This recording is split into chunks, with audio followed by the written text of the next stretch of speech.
अब भाग 46 से आगे का वर्णन। पंचवटी की ओर जाते समय मार्ग में राम, सीता और लक्ष्मण की दृष्टि एक विशालकाय गिरधर पर पड़ी। लक्ष्मण ने उसे कोई राक्षस समझा और उसका परिचय पाने के उद्देश्य से उससे पूछा, तुम कौन हो? इस प्रश्न के उत्तर में उसने मधुर वाणी में कहा, तात, मैं आपके पिता का मित्र हूँ। मैं गृध जाति के यशस्वी व्यक्ति अरुण का पुत्र हूँ और मेरा नाम जटायु है। कृपा करके आप मुझे अपने साथ रहने की अनुमति दें ताकि आपके साथ रहकर मैं सेवक की भांति आपकी सेवा कर सकूं। इस प्रकार से अनुमति प्राप्त कर वह राम और लक्ष्मण के साथ चलने लगा।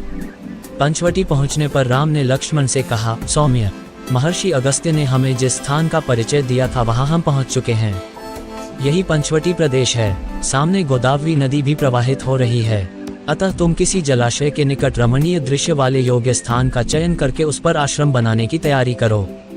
लक्ष्मण ने आश्रम बनाने के लिए गोदावरी के तट पर एक स्थान का चयन किया जहां पर पुष्पों से लदे वृक्ष अत्यंत मनोहर प्रतीत हो रहे हैं। वह स्थान चारों तरफ से पुष्पों, गुल्मों तथा लता वल्लरियों से युक्त साल, ताल, तमाल, खजूर, कटहल, जलकदम, तिनिश, पुन्नाग, आम, अशोक, तिलक, केवड़ा, चंपा, स्यंदन, चंदन, कदम, परनास, लकुच, धव, अश्वकर्ण, खैर, शमी, पलाश आदि वृक्षों से घिरा हुआ था। निकट ही गोदावरी नदी प्रवाहित हो रही थी जिसमें हंस और कारंडव आदि पक्षी विचर रहे थे। चकवे उसकी शोभा बढ़ाते थे और पानी पीने के लिए आए हुए मृगों के झुंड उसके तट पर छाए रहते थे। लक्ष्मण ने वहां पर लकड़ियों तथा घास फूसों की सहायता से शीघ्रतापूर्वक एक कुटिया का निर्माण कर लिया।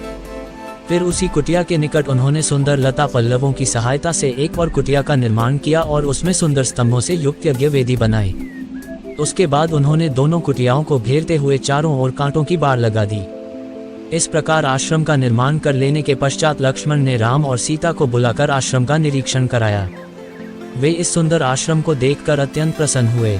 लक्ष्मण की सराहना करते हुए राम बोले, लक्ष्मण, तुमने तो इस दुर्गम वन में भी राजप्रासाद जैसा सुविधाजनक निवास स्थान बना दिया। तुम्हारे कारण तो मुझे वन में भी घर से अधिक सुख सुविधा प्राप्त हो रही है। फिर उन दोनों के साथ बैठकर राम ने यज्ञ कुटीर में हवन किया। वे वहां सुखपूर्वक रहने लगे और लक्ष्मण दत्चित होकर उन दोनों की सेवा करने लगे। इस प्रकार वहां पर शरद ऋतु के 2 मास सुखपूर्वक व्यतीत हो गए। अब हेमंत ऋतु का आगमन हो चुका था। एक दिन प्रातः बेला में राम सीता के साथ गोदावरी में स्नान करने के लिए जा रहे थे। लक्ष्मण उनके पीछे पीछे घड़ा उठाए चल रहे थे। सरिता के तट पर पहुंचने पर लक्ष्मण को ध्यान आया कि हेमंत ऋतु रामचंद्र जी की सबसे प्रिय ऋतु रही है। वे तट पर घड़े को रखकर बोले, भैया, ये वही हेमंत काल है जो आपको सर्वाधिक प्रिय रही है। आप इस ऋतु को वर्ष का आभूषण कहा करते थे। अब शीत अपने चरमावस्था में पहुंच चुकी है। सूर्य की किरणों का स्पर्श प्रिय लगने लगा है। पृथ्वी अन्नपूर्णा बन गई है। गोरस की नदियां बहने लगी हैं। राजा महाराजा अपनी अपनी चतुरंगिनी सेनाएं लेकर शत्रुओं को पराजित करने के लिए निकल पड़े हैं। सूर्य के दक्षिणायन हो जाने के कारण उत्तर दिशा की शोभा समाप्त हो गई है। अग्नि की उष्मा प्रिय लगने लगा है। रात्रियां हिम जैसी शीतल हो गई हैं। जौ और गेहूं से भरे खेतों में ओस के बिंदु मोतियों की भांति चमक रहे हैं। ओस के जल से भीगी हुई रेत पैरों को घायल कर रही है। उधर भैया भरत अयोध्या में रहते हुए भी वनवासी का जीवन व्यतीत करते हुए शीतल भूमि पर शयन करते होंगे। वे भी सब प्रकार के ऐश्वर्यों को त्याग कर आपकी भांति त्याग एवं कष्ट का जीवन व्यतीत कर रहे होंगे। हे तात, विद्वजन कहते हैं कि मनुष्य का स्वभाव उसकी माता के अनुकूल होता है, पिता के नहीं, किंतु भरत ने इस कथन को मिथ्या सिद्ध कर दिया है।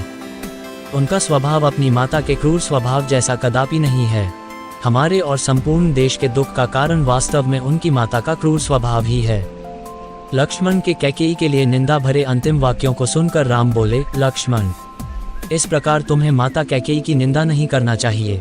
वनवास में हमने तापस धर्म ग्रहण किया है और तपस्वी के लिए किसी की निंदा करना या सुनना दोनों ही पाप है। कैकेयी जैसी भरत की माता है, वैसी ही हमारी भी माता है। हमें भरत के द्वारा चित्रकूट में आकर कहे हुए विनम्र, मधुर एवं स्नेहयुक्त वचनों को ही स्मरण रखना चाहिए। मैं तो हम चारों भाइयों के पुनः प्रेम पूर्वक मिलन वाले दिन की व्यग्रता से प्रतीक्षा कर रहा हूँ। इस प्रकार भरत के वियोग में व्याकुल राम सीता और लक्ष्मण के साथ गोदावरी के शीतल जल में स्नान करके अपने आश्रम वापस आए। इसके आगे का वर्णन अगले भाग में। रामायण के सभी भाग सुनने के लिए हमारे चैनल को सब्सक्राइब करें।